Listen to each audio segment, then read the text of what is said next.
tertinggi Tuhan. Engkau di tempat tertinggi dalam hidup kami. Kami serahkan hidup kami. Kami serahkan seluruh langkah hidup kami. Kami serahkan masa depan kami hanya ke dalam tangan-Mu. Kami yakin, kami percaya. Hanya bersama Engkau Tuhan, kami akan menang di dalam kehidupan. Terima kasih Tuhan, terima kasih. Dan biarlah Tuhan, jikalau sebentar lagi Tuhan kami akan mulaikan ibadah kami saat sore hari ini. Pimpinan penyertaan Tuhan atas setiap kami. Kami boleh merasakan hadirat Tuhan. Kami belum merasakan sukacita yang daripada Tuhan. Sehingga kami boleh memuji, memuliakan Engkau dengan segenap hati kami, dengan segenap jiwa kami, dengan segenap kekuatan kami. Dan biarlah kebenaran firman-Mu yang akan disampaikan Tuhan menjadi kekuatan di dalam hidup kami. Dalam kami boleh menjalani hidup kami Tuhan. Terima kasih Tuhan, terima kasih. Kami serahkan ibadah kami saat sore hari ini hanya di dalam satu nama, Tuhan Yesus Kristus. Haleluya. Amin. Silakan Bapak Ibu duduk kembali. Shalom, selamat sore. Biarlah damai sejahtera Tuhan senantiasa ada di dalam kehidupan kita. Saat sore hari ini sama-sama kita mau memuji, memuliakan Tuhan. Memuji Tuhan selalu.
Gitu ya, latihan fokus memuji Tuhan.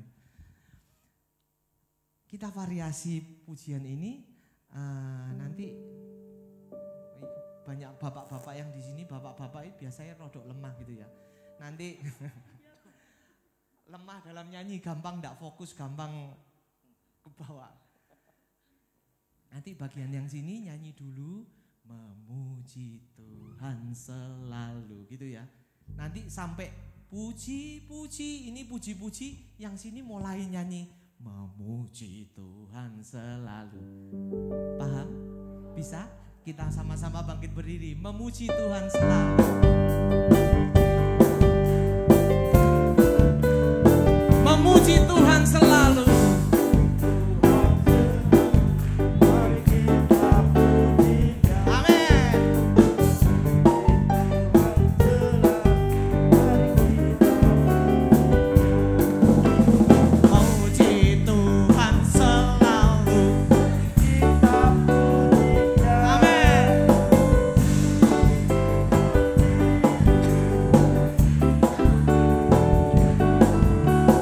Puji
Bapak Ibu, ada yang mau bersaksi cinta kasih Tuhan dalam kehidupannya? Padahal saya lihat dari sini semua wajah-wajah yang diberkati oleh Tuhan loh. Dilihat dari ukuran bajunya aja orang-orang yang diberkati oleh Tuhan. Mulai dari pojok depan sampai pojok belakang itu orang-orang yang diberkati oleh Tuhan. Ya pojok depan sampai pojok belakang mau bersaksi. Saya tunggu ya. Kita pujikan kembali. Tuhan Yesus baik, karena Dia baik, sungguh baik, teramat baik. Tiada berkesudahan kasih setiamu Tuhan.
Ditunggu ini sudah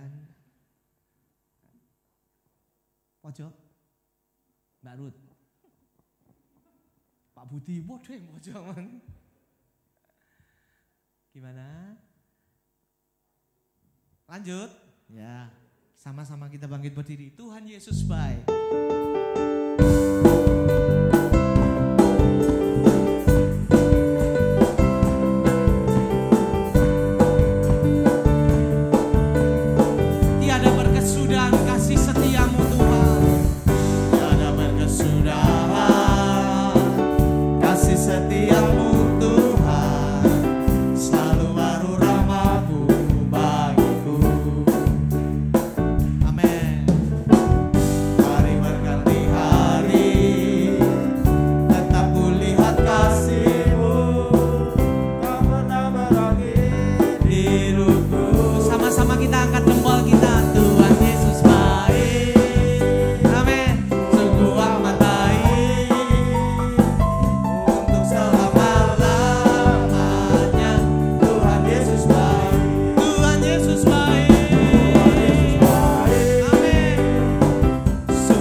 Pujian yang secara pribadi menguatkan saya. Sebuah pujian, bagaimana kalau kita boleh menanggap, meresponi setiap apa yang Allah berikan di dalam kehidupan kita, apa yang Tuhan berikan dalam kehidupan kita. Seringkali kadangkala kita berdoa Tapi doa kita menurut kita enggak dijawab gitu ya. Bapak Ibu, doa itu bukan enggak dijawab. Tapi Tuhan punya caranya sendiri. Tuhan punya sesuatu yang lebih baik daripada yang kita inginkan, yang kita harapkan, yang kita doakan. Dia pasti berikan yang lebih baik dari semuanya. Terima kasih Tuhan. Tak selalu Tuhan menjawab doa, namun Dia beri yang terbaik di waktu yang tepat. Izinkanlah Tuhan untuk bekerja, yang mustahil menjadi mungkin oleh karena percaya. Yesus mendengar lebih dari yang kudoakan.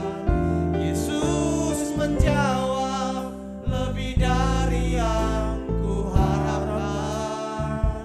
Dengan caranya di waktu yang tepat, ku kan melihat Ia jadikan semua. Dari atas kita mau belajar pujian ini. Tak selalu Tuhan menjawab doa, namun Dia beri yang terbaik di waktu yang tepat. Izinkanlah Tuhan untuk bekerja, yang mustahil menjadi mungkin oleh karena percaya. Yesus mendengar lebih dari yang kudoakan. Yesus menjawab lebih dari yang kuharapkan.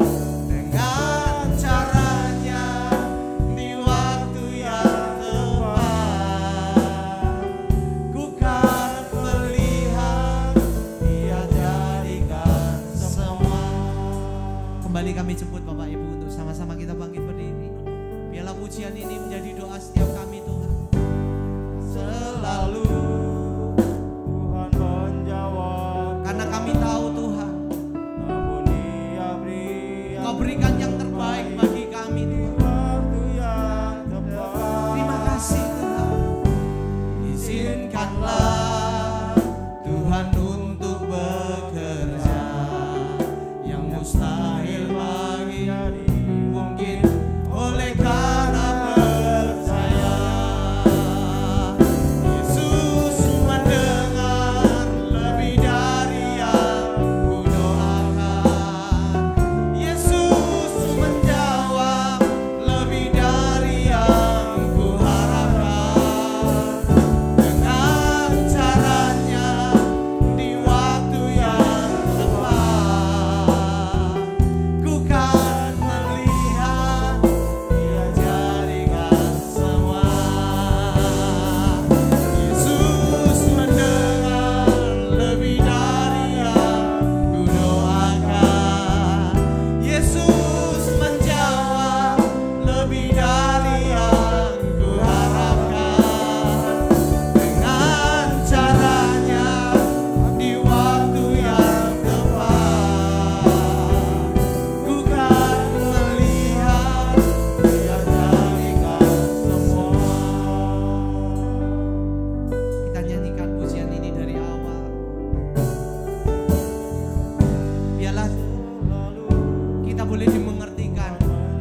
Engkau berikan lebih daripada yang kami doakan Tuhan.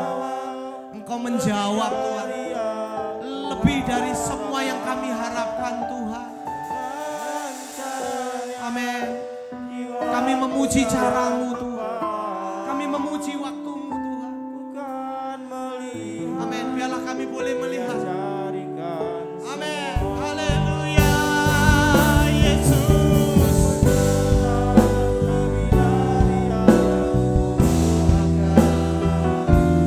Yesus menjawab lebih dari yang kuharapkan. Dengan caranya Aku yang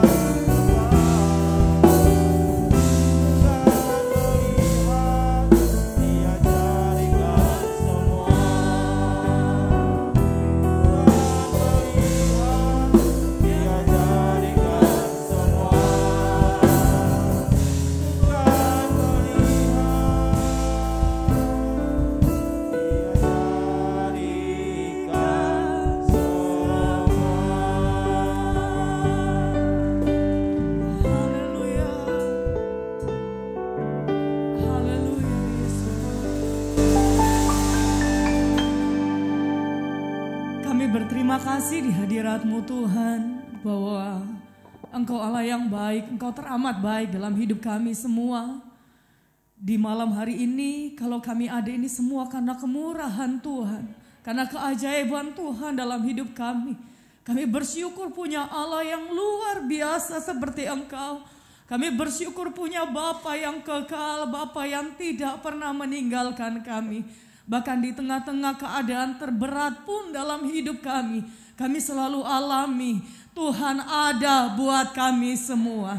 Terima kasih Tuhan, terima kasih Yesus. Di malam hari ini kami mau siapkan hati kami buat firman-Mu. Berbicaralah ya Tuhan melalui firman-Mu, dan biarlah apa yang Tuhan mau ya Tuhan dalam hidup kami, Tuhan sampaikan semua itu, sehingga firman-Mu tidak hanya sekedar kami dengar, tapi kami mau belajar terus menjadi pelaku-pelaku firman Tuhan. Nah, firman-Mu berkata bahwa orang yang berbahagia adalah orang yang tidak hanya mendengar, tetapi yang melakukan firman Tuhan. Itulah orang-orang yang berbahagia di dalam hidup ini. Makasih Tuhan. Siapkan hati kami untuk firman-Mu. Di dalam nama Tuhan Yesus Kristus kami berdoa mengucap syukur. Haleluya. Amin. Silakan duduk Bapak Ibu yang dikasihi Tuhan. Halo. Annyeonghaseyo. Masih tertawa semua. Kenapa? Sehari ini ribut tentang opa-opa ya. Ternyata yang berdiri Ajuma ya. Oh bukan Ajuma, uni-uni ya. Uni. Puji nama Tuhan, luar biasa keluarga Eklesia. Boleh lihat kiri kanannya dulu, wajah-wajah yang diberkati Tuhan, amin. Ada opa gambir, dari opa jadi opa gambir, tidak tahu opa apa lagi, dan saya tidak tahu apakah ada opa yang dibawa malam hari ini. Ternyata ada opa Hever ya. Oke, puji nama Tuhan.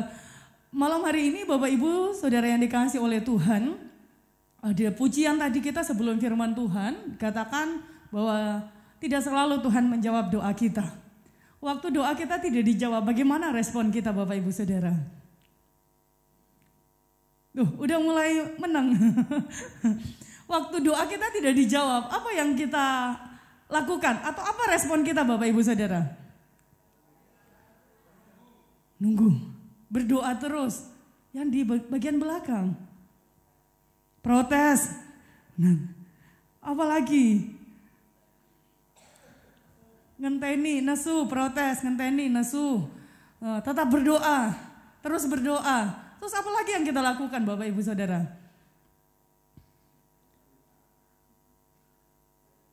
Oh ya sudahlah. Jadi pujian tadi kita ada salah satu pujian. Tak pernah kecewa mengiring Yesus. Yakin? Lagu tadi ya, tenanan. Nanti jadi telenan ya. Oke. Bapak Ibu Saudara yang dikasihi oleh Tuhan, ada seorang rasul ketika dia berdoa kepada Tuhan karena satu pergumulan yang dia alami dalam hidupnya, Dan pergumulan itu Tuhan izinkan. Sampai dikatakan bahwa sudah 3 kali dia minta sama Tuhan. Supaya pergumulannya ini dijawab oleh Tuhan. Ternyata benar pergumulannya tidak dijawab oleh Tuhan. Dan waktu pergumulan kita tidak dijawab oleh Tuhan. Pujian bahasa Jawa apa ya? Aku ora rewel Gusti, tenan. Oh wis gak rewel, tenan Bapak Ibu Saudara, tenan. Aku wis gak apa? Well Gusti, aku wis gak rewel. Stop, tenanan, tenan. Saestu Bapak Ibu. Saes ya, nggak tunya ya, nggak ada tunya. Bapak Ibu Saudara, kita akan belajar dalam 2 Korintus pasal yang ke-12. Kadang kalau kita berkata, kalau kita nyanyi itu kayak enak ya. Ngelakoni itu, kalau pakai bahasa Inggris kata angel itu angel ya. Tapi kalau pakai bahasa Jawa, angel itu ya wis angel. Angel. 2 Korintus pasal yang ke-12. Kita akan membaca di ayatnya yang ke-7 sampai dengan ayatnya yang ke-10. Sebenarnya dari ayat 1, tapi saya rindu kita membacakan dari ayatnya yang ke-7 sampai dengan ayatnya yang ke-10. Kita baca ayat ini bersama-sama ya Bapak Ibu. 2 Korintus pasal yang ke-12 ayatnya yang ke-7 sampai dengan ayatnya yang ke-10. 1, 2, 3. Dan supaya aku jangan meninggikan diri karena penyataan-penyataan yang luar biasa itu. Maka aku diberi suatu duri di dalam dagingku, yaitu seorang utusan iblis untuk mengocok aku, supaya aku jangan meninggikan diri. Tentang hal itu aku sudah 3 kali berseru kepada Tuhan, supaya utusan iblis itu mundur daripadaku. Tetapi jawab Tuhan kepadaku, cukuplah kasih karuniaku bagimu, sebab justru dalam kelemahanlah kuasaku menjadi sempurna. Sebab itu terlebih suka aku bermegah atas kelemahanku, supaya kuasa Kristus turun menaungi aku. Karena itu aku senang dan rela di dalam kelemahan, di dalam siksaan, di dalam kesukaran, di dalam penganiayaan dan kesesakan oleh karena Kristus. Sebab jika aku lemah, maka aku kuat. Amin. Bapak Ibu, sebelum kalimat yang terakhir, sebab jika aku lemah, maka aku kuat. Kalimat dari 2 Korintus 12 ayatnya yang ke-10 dikatakan, karena itu aku senang dan rela di dalam kelemahan. Senang Bapak Ibu? Oke. Di dalam siksaan. Nah sudah mulai agak abot.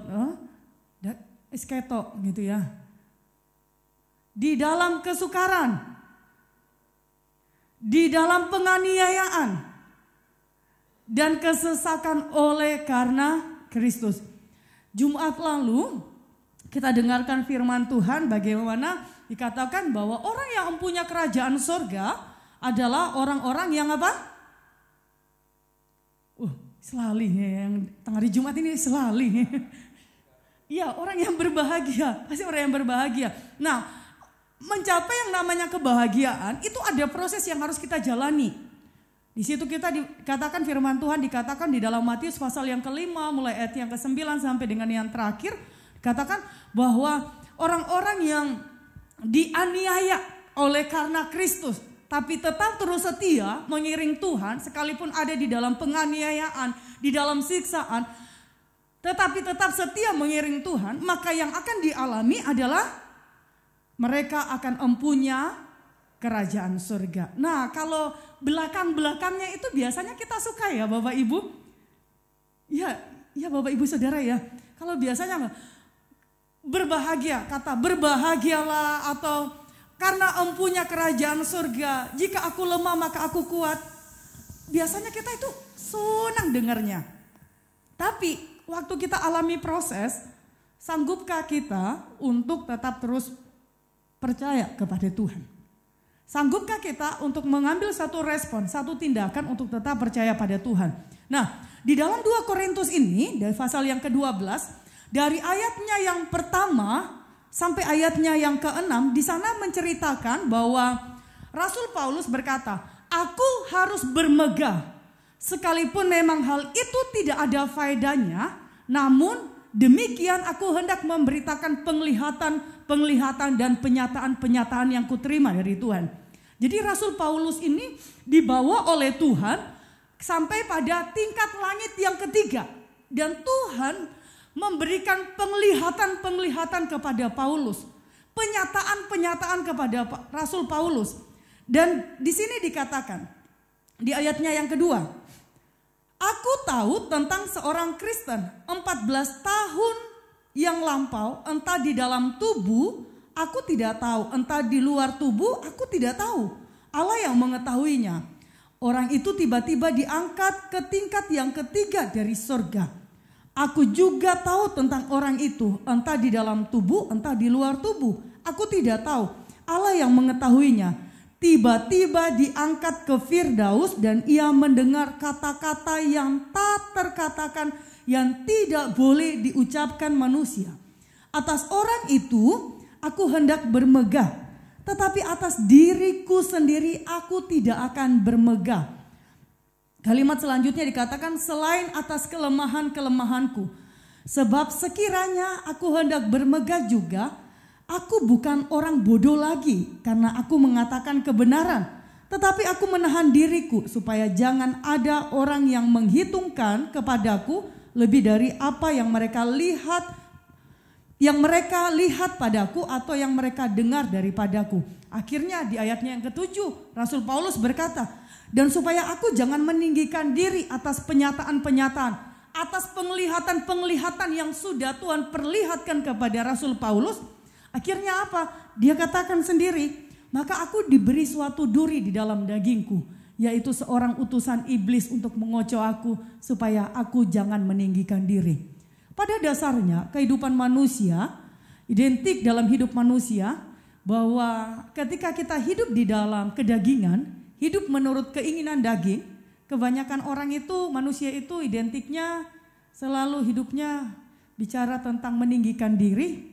Di situ jelas sekali ya, tidak usah saya panjang lebar lagi, cari tahu lagi cara tentang apa. Biasanya kalau orang yang sudah dikasih entah itu jabatan atau apa, mau tidak mau ada kesombongan ya. Ada rasa bangga tapi kalau sudah tidak terkendali akhirnya apa? Sombong, angkuh. Nah, Rasul Paulus di sini mau mengajarkan kita, Bapak Ibu Saudara, ketika dia tahu bahwa di dalam kehidupannya Tuhan itu sudah memberikan penglihatan-penglihatan, penyataan-penyataan yang luar biasa. Bahkan semenjak Tuhan Yesus menangkap Rasul Paulus untuk menjadi seorang pengikut Tuhan, yang tadinya dia adalah penganiaya orang-orang Kristen, orang-orang percaya. Kehidupan Rasul Paulus ini Tuhan bawa sedemikian rupa, dan perjalanan Rasul Paulus itu dalam mengiring Tuhan, perjalanan hidupnya itu saya katakan tidak mudah. Banyak hal yang dilalui, banyak hal yang dihadapi. Tapi satu yang pasti, bahwa ternyata mengiring Tuhan itu tidak seperti impian kita, tidak seperti kerinduan banyak orang. Wah, mengiring Tuhan itu enak, gak akan ada yang namanya gak akan ada masalah, gak akan alami aniaya, gak akan alami, pokoknya ya banyak hal yang tidak mengenakan daging. Tetapi sebaliknya, ternyata di dalam mengiring Tuhan, Rasul Paulus alami dalam perjalanan dia mengiring Tuhan. Tuhan bawa kehidupannya untuk melalui proses demi proses. Dan dari proses itu dia terus menceritakan, bahkan kalau kita lihat sebagian besar firman Tuhan di dalam perjanjian baru yang menulis adalah Rasul Paulus. Di situ ada banyak hal yang dibukakan di dalam hidupnya dan lewat pengilhaman dari Roh Kudus, Rasul Paulus menulis surat yang sampai hari ini kita membaca, mulai di dalam setiap kitab-kitab, bahkan dalam kitab yang kita baca di hari ini di dalam 2 Korintus pasal yang ke-12 ayatnya yang ke-7 sampai dengan ayatnya yang ke-10. Bapak Ibu yang dikasihi oleh Tuhan, kalau kita melihat perjalanan Rasul Paulus, seorang rasul yang mana pelayanannya luar biasa. Dia berbuat banyak hal, bahkan kalau Bapak Ibu melihat di dalam kita langsung membuka saja di dalam Kisah Rasul pasal yang ke-19, Kisah Rasul pasal yang ke-19, bagaimana Rasul Paulus ini dipakai Tuhan begitu luar biasa. Mulai dari Kisah Rasul pasal yang ke-9 ketika dia dipilih, perjalanan Rasul Paulus bertobat ya, sampai pada Kisah Rasul pasal yang ke-19. Ayatnya yang ke-12 di sana. Kisah Rasul pasal yang Kisah Rasul pasal 19 ayatnya yang ke-12.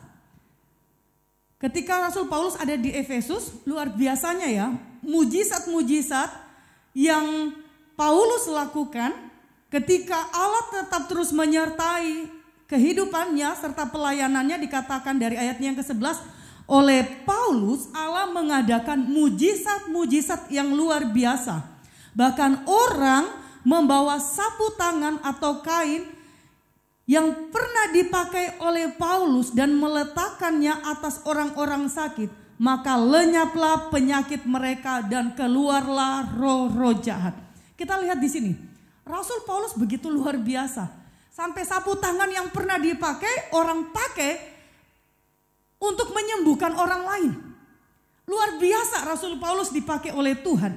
Tetapi kalau kita lihat di sini, kok kenapa di ayatnya yang ke-7 dari 2 Korintus pasal 9 yang kita pasal 12 ayatnya yang ke-7 dikatakan, supaya aku jangan meninggikan diri. Makanya Tuhan beri duri di dalam daging. Ada banyak orang berpendapat bahwa duri dalam daging itu karena Rasul Paulus ini bukan seperti, mohon maaf ya, saya ambil contoh Bapak Gembala saja. Bapak Ibu kalau lihat Bapak Gembala berdiri di depan bawa firman Tuhan dengan pakaiannya yang mungkin Bapak Ibu makanya ribut sekali di grup tadi ya. Opa-opa, kalau lihat opa-opa berpakaian begitu kan kayak walaupun mungkin mohon maaf usianya sudah tua, tapi kalau cara berpakaiannya rapi kan enak ya dilihat, dipandang. Ya enggak ada yang ngaku gitu ya. Gak ada yang ngaku. Enak sekali dipandang. Kalau Bapak Ibu lihat Bapak Gembala kalau khotbah kan selalu berpakaiannya rapi ya. Jadi enak dilihat. Rasul Paulus itu kalau Bapak Ibu lihat, baca, dalam pelayanannya dia sampai, Bapak Ibu, namanya orang menjajakan, membuat tenda, dia menjajakan tenda yang dibuat, mana ada pakaiannya rapi, ya kan? Pasti terus dia berjalan dari pulau sana ke pulau ini, dari kota ini ke kota ini. Walaupun Bapak Ibu, dikatakan bahwa Rasul Paulus ini bukan orang yang badannya tinggi, besar, tidak. Dalam firman Tuhan jelas dikatakan bahwa Rasul Paulus ini badannya kecil, udah kecil, botak lagi. Terus kalau kita membaca, Bapak Ibu, ada banyak orang berpendapat bahwa duri di dalam daging yang diberi, suatu duri di dalam daging yang diberi oleh lewat utusan iblis untuk mengocoh Rasul Paulus supaya jangan meninggikan diri. Ada banyak orang berpendapat bahwa itu semacam karena dia itu karena matanya itu kurang bisa melihat. Tapi ada juga orang berpendapat bahwa dia punya penyakit yang lain. Tapi Bapak Ibu, kita tidak membahas yang lebih dalam lagi tentang bagaimana penyakit apa sebenarnya yang dialami oleh Rasul Paulus. Tapi yang kita mau pelajari di sini bahwa dalam perjalanan hidup ini terkadang Tuhan mengizinkan dalam hidup kita ada utusan iblis yang Tuhan izinkan itu ada di dalam Saya mau katakan ada utusan iblis yang Tuhan izinkan untuk datang memproses hidup kita, menjadikan istilahnya gini, ada lewat persoalan, lewat sakit penyakit, lewat masalah mungkin di pekerjaan atau segala macam di keluarga, Tuhan izinkan itu terjadi supaya apa? Kita ini belajar, menyadari bahwa hidup kita ini kalau tanpa Tuhan, kita ini bukan siapa-siapa. Kita ini manusia yang lemah. Yang berarti yang kita butuhkan dalam hidup ini siapa? Tuhan. Dan untuk terus alami yang namanya kebaikan Tuhan, maka yang harus kita lakukan kalau mau tanya berapa banyak kebaikan Tuhan dalam hidup kita, saya mau katakan tidak terhitung kebaikan Tuhan. Kebaikan Tuhan begitu luar biasa bagi kita semua. Hanya di saat Tuhan mengizinkan satu hal terjadi dalam hidup kita, sama seperti saya ambil contoh kisah hidup dari Ayub, bagaimana iblis dikatakan sampai menghadap kepada Allah. Menghadap kepada Allah sampai minta, coba Ayub semua yang dia miliki Tuhan ambil, apakah dia mau tetap menyembah kepada Tuhan? Seperti itu loh. Ketika hal-hal yang tidak enak secara daging menurut kita itu kita alami, Tuhan izinkan terjadi. Apakah kita mau tetap berkata, tak pernah kecewa mengiring Yesus? Atau sudah mulai ambil ancang-ancang, wis Tuhan, ya kayak ngene ae lah. Aku tak mundur pelan-pelan. Cari apa? Cari jalan yang lain. Bapak Ibu Saudara yang dikasihi oleh Tuhan. Sekalipun Ayub, sampai akhirnya orang berkata, wah Ayub, teman-temannya ngomong, kamu alami masalah, kamu alami pencobaan kayak gini, semua kekayaanmu habis, semua hartamu habis, anak-anakmu semuanya mati. Itu paling karena kamu punya kesalahan sama Tuhan. Ya, orang mungkin bisa menilai kayak begitu dalam hidup kita, perjalanan hidup kita. Tapi ingatlah Bapak Ibu, bahwa terkadang apa yang terjadi dalam hidup kita, Tuhan mau kita, Tuhan sedang memproses kita supaya apa? Kita semakin hari semakin dewasa. Kita semakin hari semakin dewasa di dalam iman percaya kita kepada Tuhan. Nah, yang harus kita perhatikan di sini Bapak Ibu, luar biasa ya. Ketika Rasul Paulus sampai berkata di ayatnya yang ke-8, kita kembali tidak jauh-jauh di ayatnya yang ke-8. Katakan, tentang hal itu aku sudah 3 kali berseru kepada Tuhan supaya utusan iblis itu mundur daripadaku. Nggak kurang loh. Biasanya kita itu kayak gini ya Bapak Ibu, mau gak mau, Tuhan ya apa toh Tuhan, aku loh wis setia, wis regep neng gereja, aku loh wis pelayanan kayak begini, kurang apa sih Tuhan, kenapa? Hal ini masih menimpa kehidupan saya. Bukankah kita seperti itu? Dan sering seperti itu Bapak Ibu. Rasul Paulus sampai dia berkata, dia sudah berseru 3 kali, dia berseru kepada Tuhan, Tuhan supaya apa? Supaya utusan iblis itu mundur daripadaku. Apa jawaban Tuhan? Makanya tadi pujian ternyata enggak sengaja Bapak Bambang angkat pujian ini diajarkan buat kita semua. Jadi pernyataan iman kita juga ya. Tidak hanya sekedar kita nyanyikan. Tak selalu Tuhan menjawab. Coba 1, 2, 3. Saya baru dengar juga. Hanya ini. 1, 2, 3. Tak selalu.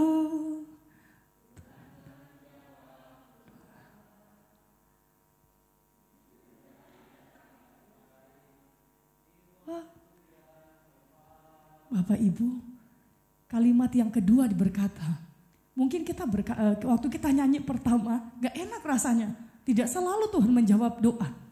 Tapi kalimat selanjutnya dikatakan, tetapi dia memberi yang terbaik di waktu yang tepat. Setiap tokoh-tokoh Alkitab ketika mereka diizinkan banyak hal terjadi dalam hidup mereka. Alami proses demi proses dalam hidup mereka. Masalah demi masalah, tantangan demi tantangan. Entah itu masalah kesehatan maupun yang lain-lain. Tetapi di waktu yang tepat Tuhan berikan jawaban yang terbaik. Rasul Paulus ketika dia meminta kepada Tuhan, beda lagi jawaban Tuhan. Makanya waktu Tuhan tidak menjawab, sama seperti Rasul Paulus di saat berdoa Tuhan tidak jawab, Tuhan jawabnya malah begini. Ayat yang ke-9. Ayat yang ke-9 katakan, tetapi jawab Tuhan kepadaku, cukuplah kasih karuniaku bagimu. Sebab justru dalam kelemahanlah kuasaku menjadi sempurna. Bapak Ibu, kalimat selanjutnya dikatakan, sebab itu terlebih suka aku bermegah atas kelemahanku, supaya kuasa Kristus turun menaungi aku. Bapak Ibu, luar biasa ya Rasul Paulus ini dalam mengiring Tuhan. Ketika doanya tidak dijawab, dan ternyata Tuhan menjawab, cukup kasih karuniaku bagimu. Sebab justru dalam kelemahanlah kuasaku menjadi sempurna. Ada yang Tuhan mau buat di dalam kehidupan Rasul Paulus, supaya Rasul Paulus menyadari tidak semua yang kita minta, yang kita doakan kepada Tuhan, itu Tuhan angkat. Tetapi yang Tuhan akan perbuat dalam hidup kita, bahwa di tengah-tengah kelemahan kita, Tuhan memberikan kita kekuatan untuk dapat melalui setiap proses demi proses. Kenapa? Kuasa Tuhan akan nyata dalam hidup kita. Makanya Rasul Paulus berkata, terlebih suka aku bermegah atas kelemahanku. Supaya apa? Supaya kuasa Kristus turun menaungi aku. Di sini kita belajar Bapak Ibu Saudara, bahwa kenapa Rasul Paulus ketika dia menceritakan pergumulannya, terus dia terima jawaban Tuhan seperti di ayatnya yang ke-9 bagian A. Supaya kita apa? Kita menyadari dalam hidup ini, seperti tadi saya katakan di poin yang pertama, bahwa kita ini manusia yang lemah. Kita butuh Tuhan. Kita tetap harus datang sama Tuhan. Yang kedua, bahwa kita mau belajar bahwa dari setiap persoalan hidup, setiap pergumulan hidup kita, entah itu kita bergumul masalah kesehatan, sakit penyakit kita, mungkin masalah keluarga, mungkin pasangan kita doakan mereka belum ada di dalam Tuhan, mereka belum setia, atau mungkin yang lain-lain yang harus kita alami, yang harus kita tahu bahwa lewat persoalan, lewat masalah, lewat setiap proses, itu akan membuat iman kita semakin teguh dan semakin bertumbuh di dalam Tuhan. Itu yang harus kita ingat. Dan yang ketiga, yang kita mau lihat di sini, Bapak Ibu Saudara, bahwa kenapa sampai Rasul Paulus berkata demikian, bahwa kita tahu bahwa ketika kita ada di dalam kelemahan, tapi kita tetap datang duduk di kaki Tuhan, datang pasrahkan hidup kita kepada Tuhan. Kita tahu bahwa Tuhan kita adalah Tuhan yang penuh dengan kuasa, yang sanggup melakukan banyak perkara dalam hidup kita. Dan yang jelas sekali firman Tuhan katakan, di dalam kelemahan kuasa Tuhan itu dinyatakan dalam hidup kita. Makanya kalau seandainya saya panggil di malam hari ini kisah perjalanan hidup dari Bapak Yonatan, Ko Jonathan, Bapak Ibu pasti ya, Bapak Ibu yang tahu perjalanan hidup dari Bapak Jonathan ya, dulu tidak segemuk ini ya beberapa tahun yang lalu, sekarang itu subur gitu ya. Mengembang ke kiri dan ke kanan sesuai dengan firman Tuhan. Mohon maaf ya Pak Jonathan. Tapi inilah kasih karunia Tuhan. Ini kasih karunia Tuhan yang dinyatakan di tengah-tengah kelemahan tubuh. Di tengah-tengah pergumulan sakit penyakit yang dialami. Tidak mudah. Istri yang dampingi waktu dalam keadaan seperti ini. Saya tahu Cilian pasti tidak mudah. Butuh kekuatan. Dan kekuatan itu kalau kita mau andalkan kekuatan kita sendiri, kita tidak sanggup Bapak Ibu. Saya percaya Cilian pasti tidak sanggup. Ko Jonathan pasti tidak sanggup. Tapi mereka mau tetap terus mengandalkan Tuhan. Di situ kuasa Tuhan turun menaungi kehidupan kita. Bapak Ibu yang dikasihi oleh Tuhan. Lewat pelajaran, bahkan lewat firman Tuhan yang kita baca di malam hari ini, menjadi perenungan buat kita semua bahwa ketika di dalam kelemahan-kelemahan kita, di dalam setiap proses hidup kita, ada kuasa Allah yang terus mengalir. Ketika berbicara kuasa Allah yang terus mengalir dan menaungi hidup kita, bicara tentang menaungi, kalau kita ada di satu saya ambil saja, ini mumpung lagi mau musim hujan ya. Lagi mau musim hujan. Kalau kita tahu sudah ada hujan dan kita berteduh di satu tempat itu kan akan menaungi kita. Akhirnya apa? Kita akan terhindar dari hujan. Kita akan terhindar, akhirnya pakaian kita tidak basah, kita pun juga tidak ikut basah. Nah, Tuhan demikian. Tuhan izinkan banyak hal terjadi, tetapi Tuhan itu menaungi kita. Bahkan dikatakan di dalam pemazmur pun berkata bahwa di bawah kepaknya, di bawah kepak sayapnya, dia ada menaungi kita semua. Perlindungannya nyata buat kita semua. Kalau kita tahu bahwa perlindungan Tuhan nyata dalam hidup kita, yang harus kita lakukan dalam hidup ini, mari bawa hidup kita semakin hari semakin setia mengiring Tuhan. Yakinlah bahwa sama seperti Ayub. Ayub itu keluar, makanya dia kata, kalau Tuhan menguji aku, dikatakan, aku akan keluar seperti emas. Diuji.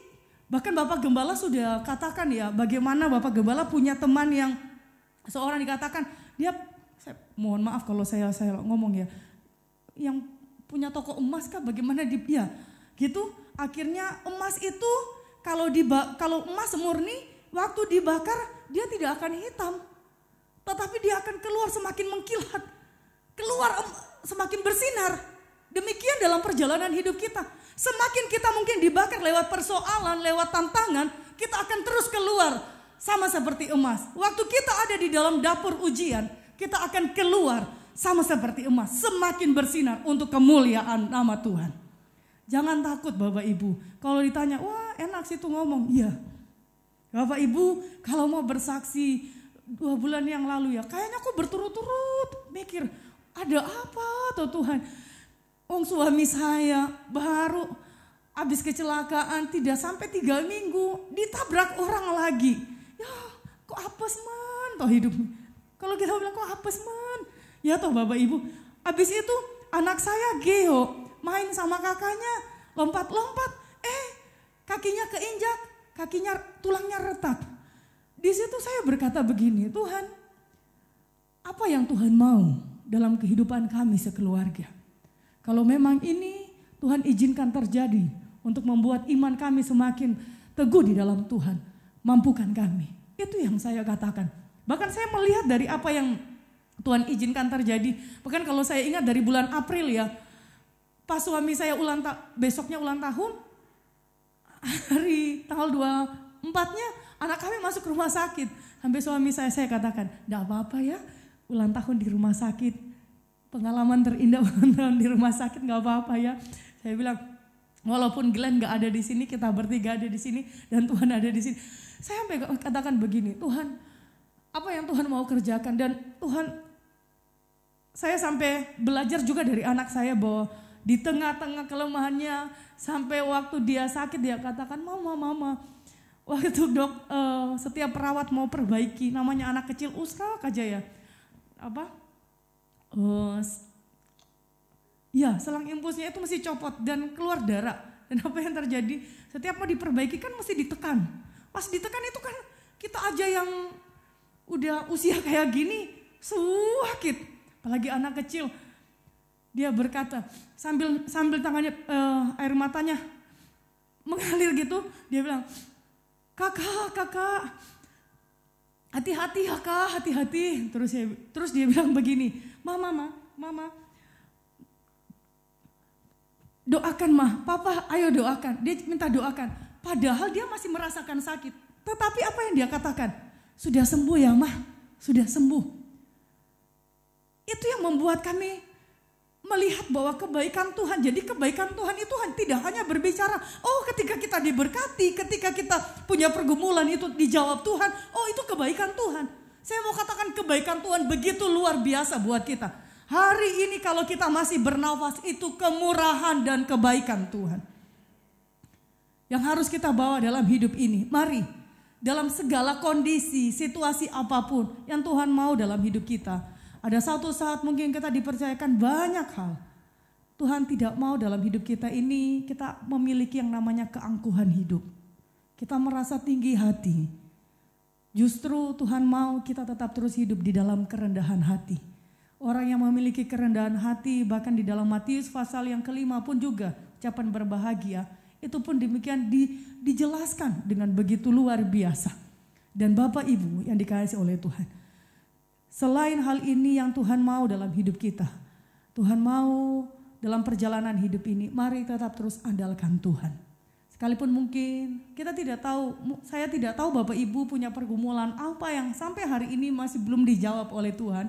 Kalau satu saat Tuhan ternyata tidak jawab pergumulan kita, tidak jawab permohonan kita, jangan pernah berkecil hati. Ingatlah firman Tuhan hari ini, cukuplah kasih karuniaku kepadamu, sebab justru di dalam kelemahanlah kuasaku menjadi sempurna. Jangan pernah berkecil hati, ada hal yang terbaik yang Tuhan kerjakan dalam hidup kita. Dan pastinya dalam setiap proses, Tuhan tidak pernah tinggalkan kita. Dia selalu ada buat kita, menaungi kita. Di dalam naungannya kita akan merasa aman. Kita akan mendapat yang namanya perlindungan. Kita akan mengalami yang namanya damai sejahtera. Dan yang satu yang pasti, kekuatan itu akan selalu diberikan buat kita yang mau tetap berharap pada Tuhan. Puji nama Tuhan, firman Tuhan saya tidak bawa lebih jauh. Jadi perenungan kita di malam hari ini, mari para singers bisa bantu saya. Kembali kita mau naikkan pujian tadi ya. Tidak selalu Tuhan menjawab doa. Tapi satu yang pasti, Dia memberi yang terbaik di waktunya Tuhan yang tepat. Terima kasih Tuhan.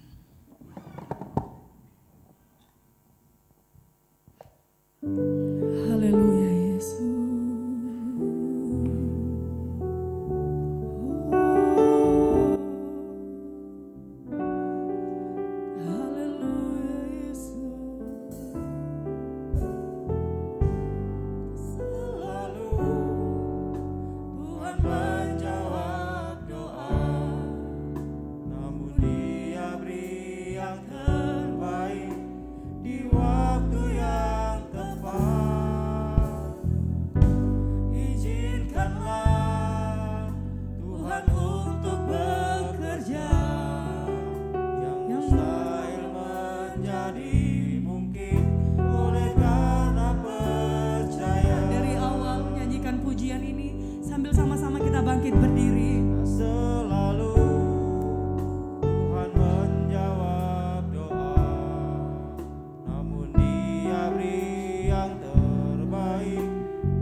Ada 3 jawaban Tuhan, iya, tunggu.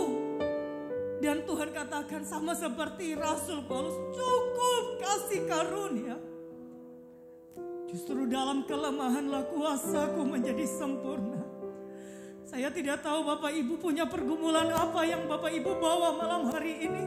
Tapi malam hari ini mari kita mau datang menaikkan pujian pengagungan kita kepada Tuhan. Dia Allah yang ajaib. Izinkan Tuhan terus bekerja. Jangan pernah undur daripada Tuhan. Tetap terus setia kepada Tuhan. Izinkan Tuhan terus bekerja. Maka di situ kita akan melihat sesuatu yang terbaik sesuai dengan waktunya Tuhan. Tuhan berikan di dalam hidup kita semua. Terima kasih Tuhan.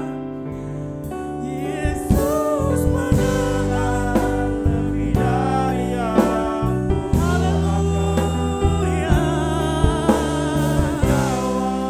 Haleluya Yesus. Haleluya. Di waktu yang tepat bukan melihat Ia jadikan semua. Yesus mendengar lebih dari amin, amin. Yesus menjawab lebih dari yang haleluya Yesus. Di waktu yang tepat bukan melihat Ia jadikan semua. Haleluya, mari kita angkat pujian kita buat Tuhan. Mari naikkan pujian penyembahan kita kepada Tuhan. Haleluya.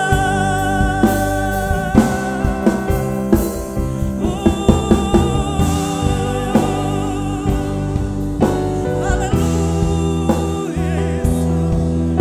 Haleluya. Haleluya. Haleluya. Haleluya. Di saat kami lemah maka kami kuat. Karena Tuhan ada menaungi kehidupan kami semua. Haleluya. Glory, glory, glory. Haleluya Yesus. Glory, haleluya.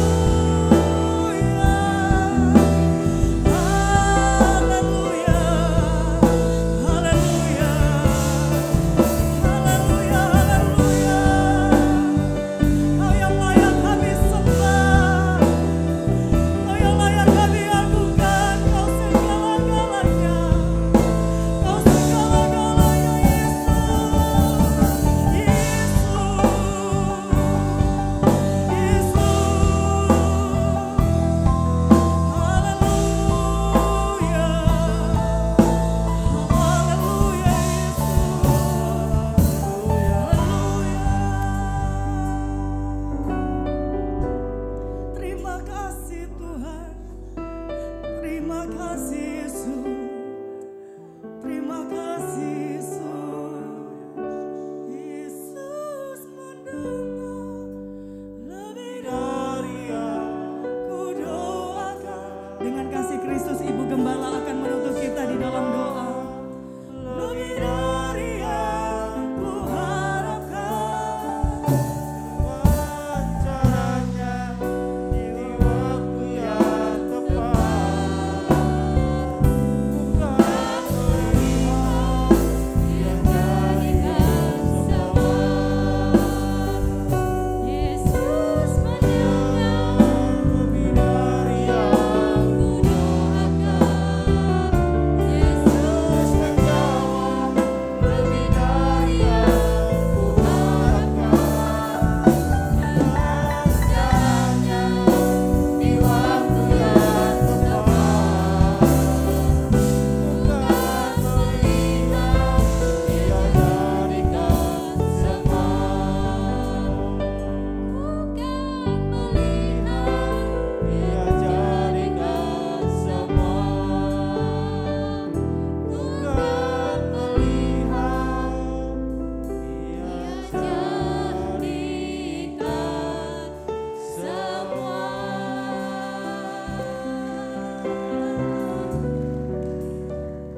Terima kasih Tuhan, terima kasih firman yang telah diperdengarkan Tuhan mengingatkan kami, jangan biarkan kami meninggikan diri Tuhan, karena dengan meninggikan diri maka akan diberi duri di dalam daging.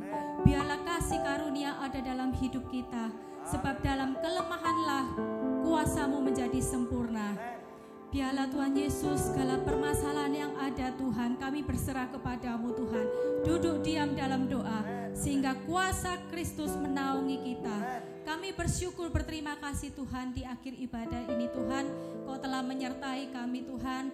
Umat-umat-Mu akan pulang, Kau akan sertai perjalanan pulang umat-Mu sampai di rumah dengan selamat. Kami bersyukur berterima kasih. Sebentar kami akan menerima berkat yang daripada Tuhan. Pulanglah dengan bawa berkat yang daripada Tuhan. Cinta kasih dari Roh Kudus, penyertaan, penghiburan selalu ada dalam hidup kami. Kami pulang dengan bawa berkat ini hanya di dalam nama Tuhan Yesus Kristus. Haleluya. Amin.